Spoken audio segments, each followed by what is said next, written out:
I'm sorry, but I don't want to be an emperor. That's not my business. I don't want to rule or conquer anyone. I should like to help everyone if possible. Jew, Gentile, black man, white. We all want to help one another. Human beings are like that. We want to live by each other's happiness, not by each other's misery. We don't want to hate and despise one another. In this world, there's room for everyone, and the good earth is rich and can provide for everyone. The way of life can be free and beautiful, but we have lost the way. Greed has poisoned men's souls, has barricaded the world with hate, has goose-stepped us into misery and bloodshed.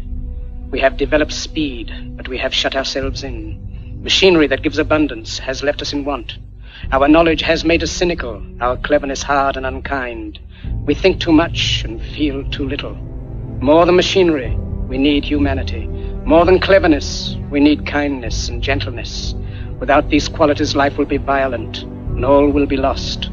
The aeroplane and the radio have brought us closer together. The very nature of these inventions cries out for the goodness in men, cries out for universal brotherhood, for the unity of us all.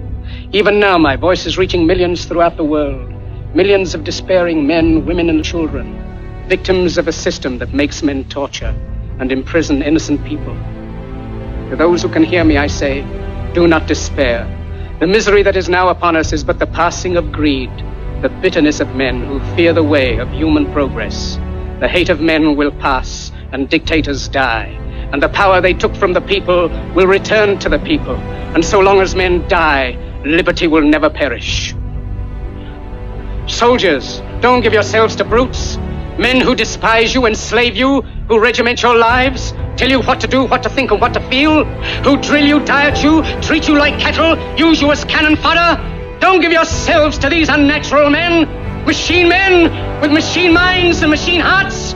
You are not machines, you are not cattle, you are men. You have the love of humanity in your hearts. You don't hate, only the unloved hate, the unloved and the unnatural. Soldiers, don't fight for slavery, fight for liberty. In the 17th chapter of St. Luke it is written, the kingdom of God is within man, not one man nor a group of men, but in all men, in you. You, the people, have the power to create machines, the power to create happiness. You, the people, have the power to make this life free and beautiful, to make this life a wonderful adventure. Then in the name of democracy, let us use that power. Let us all unite. Let us fight for a new world, a decent world, that will give men a chance to work, that will give youth a future and old age a security. By the promise of these things, brutes have risen to power, but they lie. They do not fulfill that promise. They never will. Dictators free themselves, but they enslave the people. Now let us fight